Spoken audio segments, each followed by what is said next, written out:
कल्पना कीजिए, जंगल के बीच एक बूढ़ी स्त्री रहती थी। उसके पास ना महल था, ना धन, ना शक्ति। लेकिन एक दिन स्वयं भगवान उसके घर आए और उसने भगवान को क्या खिलाया? जूठे बेर। और आश्चर्य की बात यह है कि भगवान ने उन्हें बड़े प्रेम से खाया। यह कहानी है भक्ति, प्रेम और सच्चे विश्वास की। यह कहानी है शबरी और रामा की। आज हम जानेंगे शबरी के बेर की असली कहानी। दो शबरी कौन थी? बहुत समय पहले भारत के जंगलों में एक छोटी सी जनजाति रहती थी। उसी जनजाति में एक लड़की जन्मी। उसका नाम था शबरी। शबरी बचपन से ही बहुत दयालु थी। वह किसी को दुखी नहीं देख सकती थी। लेकिन उसके समाज में एक ऐसी परंपरा थी जिसने शबरी का जीवन बदल दिया। वह घटना जिसने शबरी का जीवन बदल दिया। एक दिन उसके गांव में शादी की तैयारी हो रही थी। पर उस शादी में सैकड़ों बकरियों और जानवरों की बलि दी जाने वाली थी। जब शबरी ने यह देखा तो उसका दिल कांप उठा। वह सोचने लगी, क्या मेरी शादी के लिए इतने निर्दोष जीवों को मार दिया जाएगा? उसका मन रो उठा। और उसी रात शबरी ने अपने घर और गांव को छोड़ दिया। वह जंगल की ओर निकल पड़ी। 4 जंगल में भटकती हुई शबरी। कई दिनों तक वह जंगलों में भटकती रही। भूख, प्यास और डर। लेकिन उसके मन में एक ही इच्छा थी, किसी को दुख नहीं देना। इसी भटकते भटकते वह पहुंची एक महान ऋषि के आश्रम में। यह आश्रम था महान संत मतंगा का, 5 मतंग ऋषि का आश्रम। जब शबरी आश्रम पहुंची तो वह डर रही थी।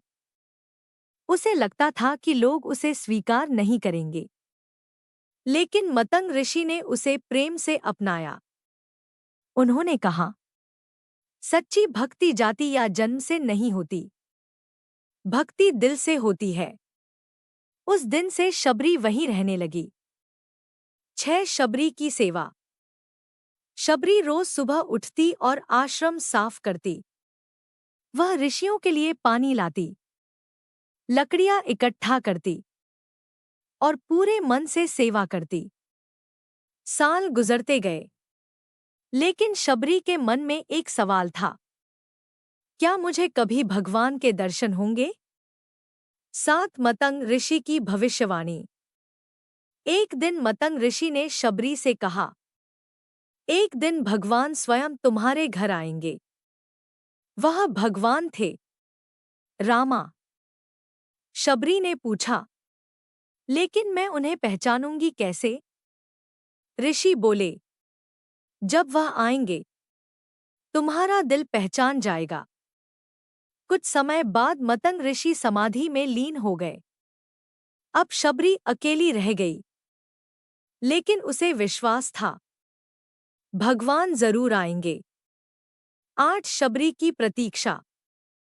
हर दिन शबरी जंगल जाती, मीठे मीठे बेर इकट्ठा करती और उन्हें संभाल कर रखती। वह रोज रास्ता साफ करती, फूल बिछाती और सोचती, शायद आज राम आएंगे। लेकिन दिन महीनों में बदल गए, महीने वर्षों में बदल गए। फिर भी शबरी इंतजार करती रही। 9 राम का वनवास। उसी समय अयोध्या में एक घटना हुई। राजा दशरथ ने अपने पुत्र रामा को 14 वर्ष का वनवास दिया। राम अपने भाई लक्ष्मण और पत्नी सीता के साथ जंगल में रहने लगे। वनवास के दौरान एक दिन सीता का हरण हो गया। उन्हें राक्षस राजा रावणा लंका ले गया। अब राम सीता की खोज में जंगल जंगल भटक रहे थे। राम और शबरी की मुलाकात। एक दिन चलते चलते राम और लक्ष्मण पहुंचे उसी आश्रम के पास जहां शबरी रहती थी। जैसे ही शबरी ने उन्हें देखा, उसका दिल जोर से धड़कने लगा। उसे तुरंत महसूस हुआ, यही मेरे भगवान हैं। वह दौड़कर उनके चरणों में गिर गई। वन जूठे बेर का रहस्य। शबरी ने जल्दी से अपने बेर लाकर राम को दिए, लेकिन उसने एक एक बेर पहले खुद चखा, ताकि भगवान को केवल मीठे बेर ही मिले। यह देखकर लक्ष्मण हैरान रह गए, क्योंकि वह बेर जूठे थे, लेकिन राम मुस्कुरा रहे थे। उन्होंने बड़े प्रेम से वह बेर खाए। राम बोले, इतने प्रेम से दिया गया फल दुनिया का सबसे मीठा फल है। वंटू शबरी की भक्ति।